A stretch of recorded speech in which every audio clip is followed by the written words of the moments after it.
Okay, just a quick update here. The next game I'm going to be posting is Game 1 in the 1994 conference final between the Toronto Maple Leafs and the Vancouver Canucks. That's coming up shortly.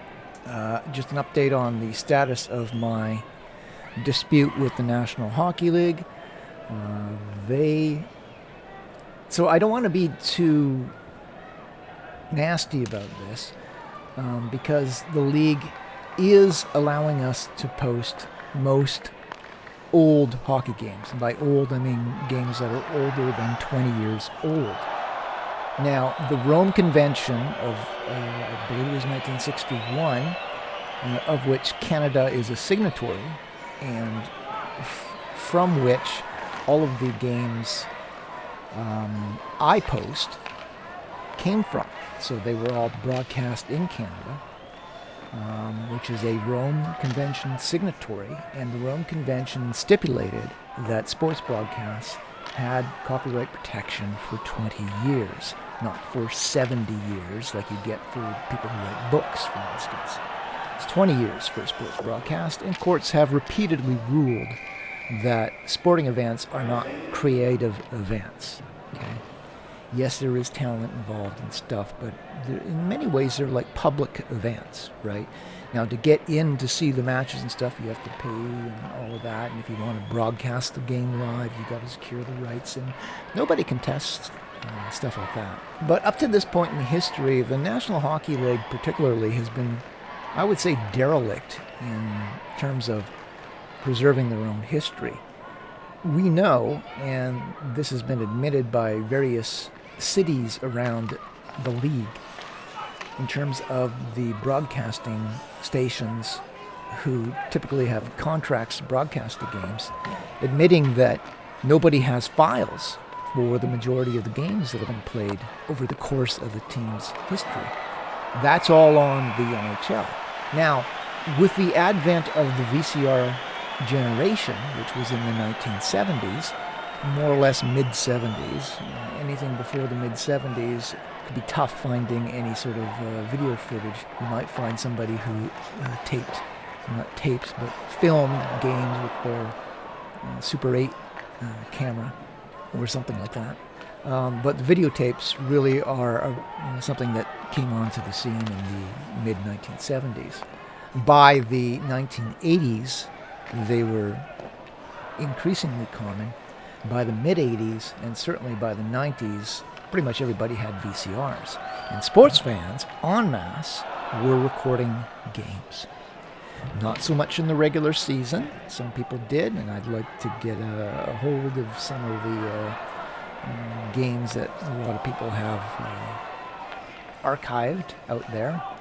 People seem to be pretty stingy with these games, but it's not a good idea, because what's happening is we're getting people dying, and all of these games that they've recorded mean nothing to their offspring, who basically either throw out the videotapes or give them to Value Village or something,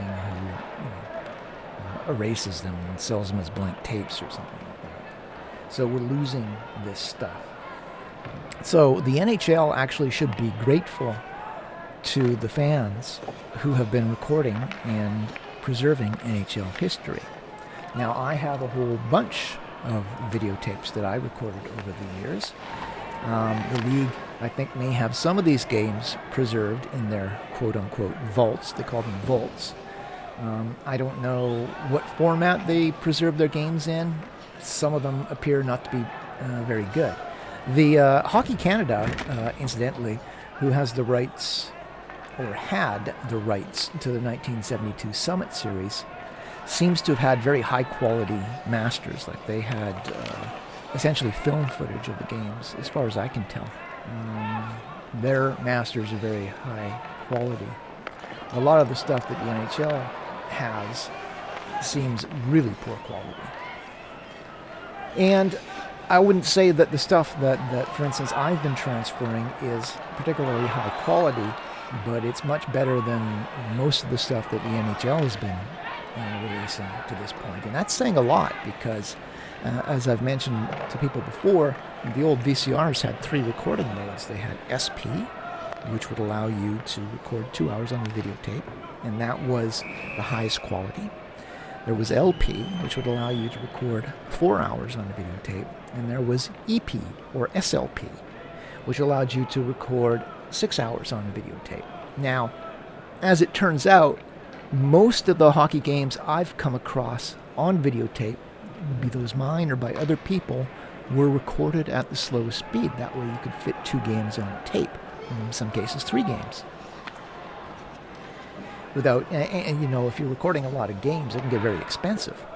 Now, there are people out there who recorded things like, say the Stanley Cup Final in SP and end up with high-quality copies. So the year that I'm putting online now, the 1994 playoffs, was actually a big year because that's the year that the New York Rangers were in their big, highly touted run for the Stanley Cup. So we have, very high-quality recordings made of that, and the Masters were kept, and so the Rangers themselves actually released the entire Stanley Cup Final on DVD in really good quality. We have access to 6 of the 7 games in that classic Stanley Cup battle between the Vancouver Canucks and the New York Rangers. But for whatever reason, the league has, to this date, prevented people from uploading Game 6 in that series. It's interesting because in Game 7 of the series between Vancouver and Calgary, they blocked Game 7, right, the most important game of the series. In the case of the Vancouver and Rangers series, they blocked Game 6. Maybe they were worried about the blowback from blocking Game 7 from being shared online by fans. And I guess not as concerned about Game 7 being blocked for the Canucks versus Calgary. That was a classic, an NHL classic battle between Calgary and Vancouver. One of the great playoff series of all time, featuring NHL legend Pavel Bure at his best, featuring Kirk McLean giving a all-time great goaltending performance. And the Calgary Flames are not to be slighted either. They were a ferocious opponent. Normally, when copyright claims go through and you contest them, they go through fairly quickly, and usually it's in the negative, right? So usually very quickly it comes back that the person who's claiming copyright ownership has stuck to their guns and said that they have copyrights on the video in question, and you're denied rather quickly. So right now, let me just check how long it's been. So I posted that 10 days ago now, Game 7 in the Calgary versus Vancouver series, and still I have no word back from them. In my personal experience, I don't know about other people, but my personal experience is usually by now, YouTube would have sent me back notice saying, no, you're not allowed to post this. So it's, in some ways, it's good the longer this takes, and be interested to see kind of what happens. I don't know where I'll take it if they stick to their guns on preventing this game from being posted.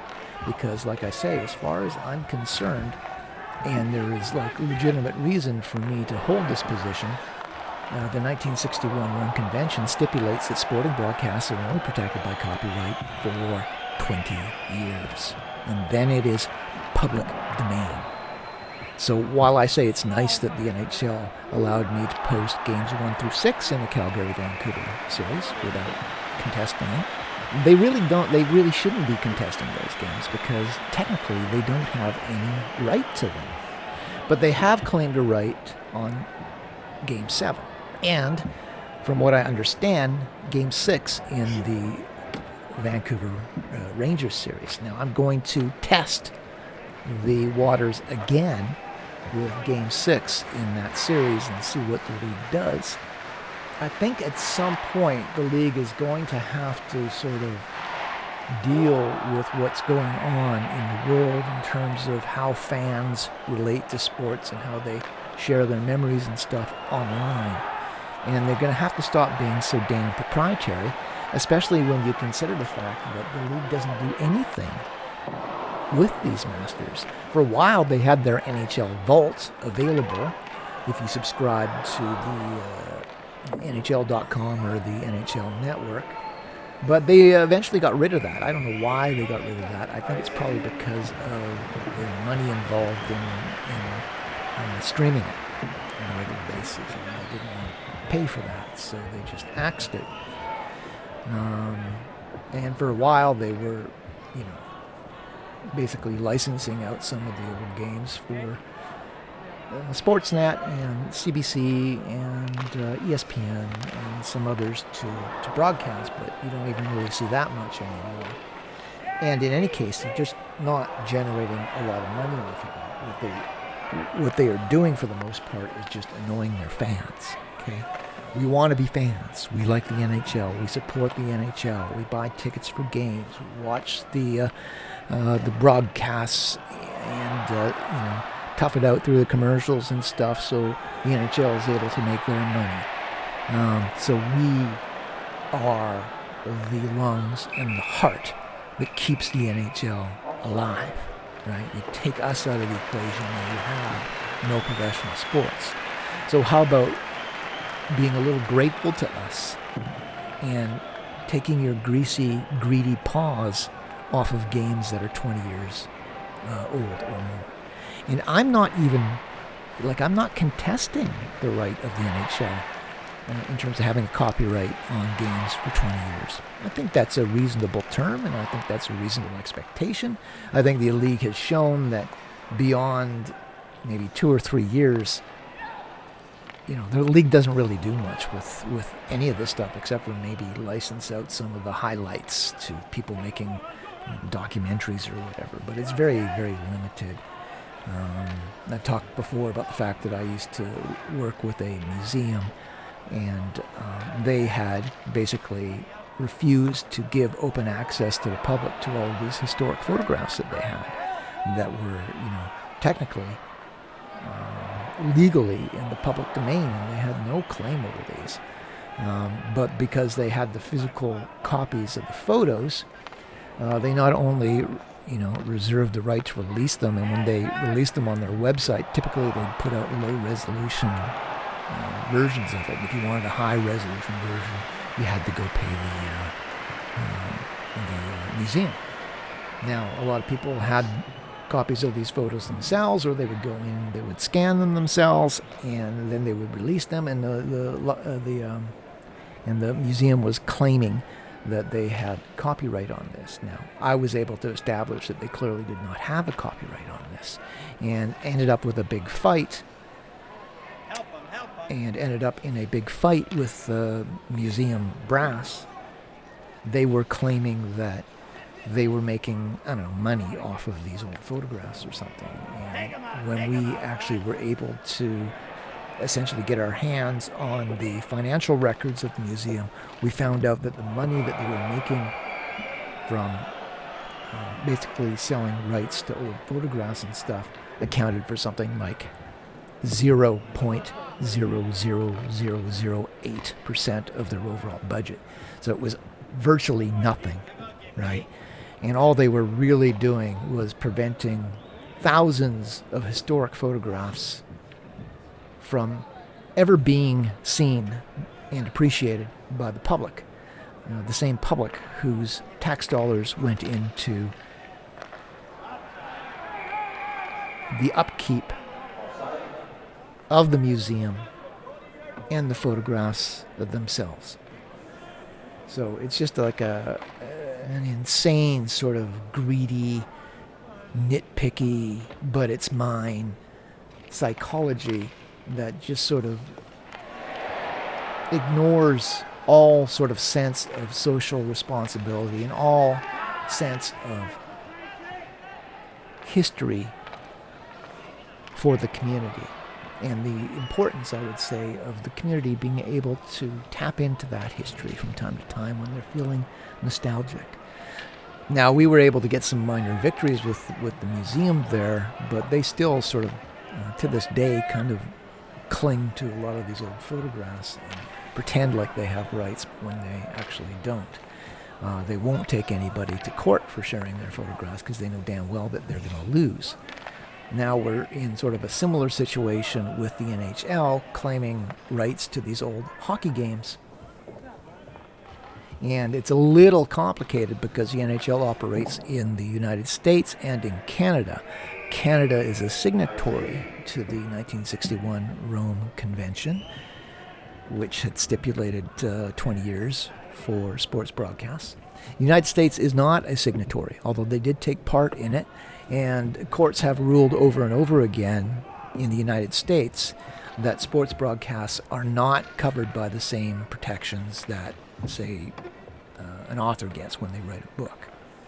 So I don't think that the league would fare any better in the United States than they do in Canada, but it is a bit of a complicating factor because there is no sort of clear laws or conventions on the book in the United States for handling sports broadcasts. For the most part, these professional sports leagues are just sort of granted these rights without ever having to prove or establish that they legally own them. They don't have to show that they have title.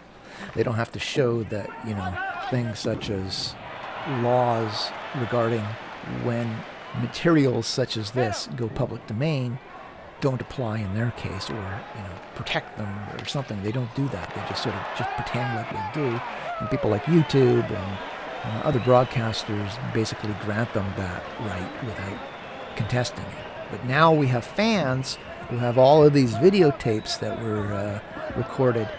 It was actually easier to record games in the late 70s and 1980s and 90s than it is today. Today they've got all kinds of digital rights management protections built into streams, and you really got to have good sort of technical knowledge to be able to copy and record games today. Now a lot of those games are, you don't have to because they stay online, but like if the NHL ever decides that they don't want to make these available online anymore, or if YouTube goes out of business, or decides to downscale or something like that, the games might disappear again at some point. So I still think it's important that individuals have copies of things like this. So, like, for the record, when I recorded the games in 1994 that I'm now posting, I was legally entitled to record those games. That had been decided by the courts, that homeowners of videotape machines were allowed to record the games. They simply weren't allowed to duplicate them and sell them or broadcast them without license. So I recorded the games quite legally. And for 20 years, those games were protected by copyright. But now that we've passed that 20-year time frame, I'm basically entitled to do whatever I want with my recordings, as is everybody else. That is my position. The league has never tried to prove in court anything to the contrary. They have been relying on people like YouTube to just grant them that right without thinking about it. So all of that's to sort of a long-winded way of getting me to the point, which is that the fact that we're getting close to 2 weeks now since I basically contested the NHL's claim to copyright, and still no response. So the longer this takes, I think the more hopeful it is. Could be NHL brass are scratching their heads deciding what they're going to do about it. Do they want to attack somebody like me who is in many ways performing a service to the league in terms of advertising NHL hockey? Yeah, getting people interested in the game. So do they want to attack me for that? Or, especially on something where they're not making much of any money, if any at all, do they want to sort of surrender that now? Or do they want to try to fight for it? There's no law on the book in Canada or any convention that Canada has signed that I have seen that indicates that the NHL has any copyright on these 20-year-old plus games at all. So they would have to be able to establish that if they want to take it to court. So if NHL brass are out there listening right now, what I would say to you is that I am not looking to take anything from you. Okay, I'm not looking to steal or make money or anything. I'm even willing to make a deal with you in the sense that I'll post games. Other fans can post games, and you can monetize those games and put the money into, I don't know, the NHL players' retirement fund or something like that. Whatever. That would be fine with me. I don't need to make money off of people clicking on and watching the games, right? I do a lot of work. It's a lot of work. It's very involved. It puts a lot of wear and tear on my system to transfer games from videotape and then back up to the internet and all of that. It's very time consuming and all. So I do have the ability for people, if they want to compensate me for my labor, they can do that. But I don't need to get paid basically by the click for these games. The league can take that money if they want. I don't care. And we really wouldn't have a problem with it, even though I don't think that they have a legitimate claim after 20 years. Well, we can make a kind of deal in that regard, or maybe an unofficial deal. Okay, just let it go. 20-plus-year-old games, let it go. I don't think that I'm breaking the law. I think the law is on my side, so you can't maintain any sort of malicious ends or goals on my part. You can't say that I'm making a boatload of money on this, because thus far I haven't made a single nickel doing this. Hopefully in time people will throw me a bone or two for what I'm doing, but that will be for my labor. I would even be sort of happy if there's money being made and people are paying for advertising on games and the NHL wants the money for that. I'm fine with that. My intent is not to make money. I am a lettered historian, so I believe these are historical things, and I think it's important to get these things out to the public before the people who are most able to appreciate these old games, people who were alive in 1994, for instance, or in the 1970s, to be able to go back and watch these old things and reminisce about it.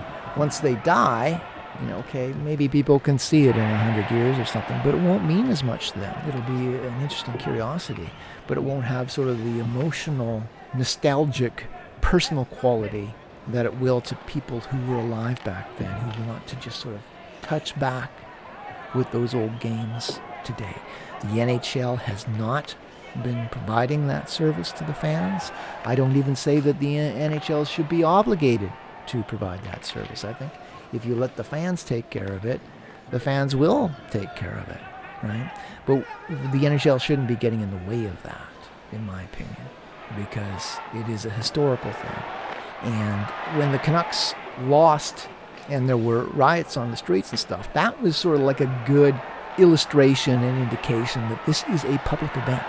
Okay, this isn't just like a movie. People don't have riots don't break out after their favorite film producer has a flop at the box office. That doesn't happen. It does happen sometimes after sporting events. So that tells you that this is a public event. So let's let the public have access to these files. So we've got another couple of weeks here for the NHL to respond. I will keep you updated. As I say, stay tuned, because the next series that I'm putting up is the Vancouver-Toronto series. And I should say that I'm not even clear that I'm going to be able to post all of that series without running into the NHL again. They did not contest me posting the Game 7 of Toronto and San Jose, which is a big game in Toronto Maple Leafs history from the 90s anyway. And so maybe that's hopeful, and they won't contest any of the games between Vancouver and Toronto, but I wouldn't be surprised if they do. So thanks everybody for tuning in. If you appreciate my labor and stuff, please consider emailing me a Interact donation. You can email me at transanity@yahoo.com. That's TRANSANITY. So transanity@yahoo.com. If you go into your bank and go into Interact e-transfer, you can send me a little thank you for the labor that I'm putting in. If everybody just sends me a little tiny bit, that will sort of make it worth my while. I mean, I'm going to do this anyway, as much as I can, but my equipment might die at some point. So it helped to have a little money to sort of nest away so I can buy new equipment as is needed. And as I like to do every time, I also would like to remind people that if you have old games on videotape that are not currently online, or maybe are online but in very low quality, and you want to either donate those to me to transfer them onto this channel so everyone can see them, or if you want to loan them to me until I can do that, we can do that, and it would be greatly appreciated, and you would get credit for providing the video. And if it's plus 20 years, you don't have to worry that you're engaging some sort of piracy or something. You're not. You're within the law for you to record the games in the first place. You had no obligation to erase the games when they were done. You sat on them. The copyright expired. Now you can do what you like with them. So if you want to give them to us to make them available to everybody, that would be appreciated. Thanks for tuning in, and cross your fingers.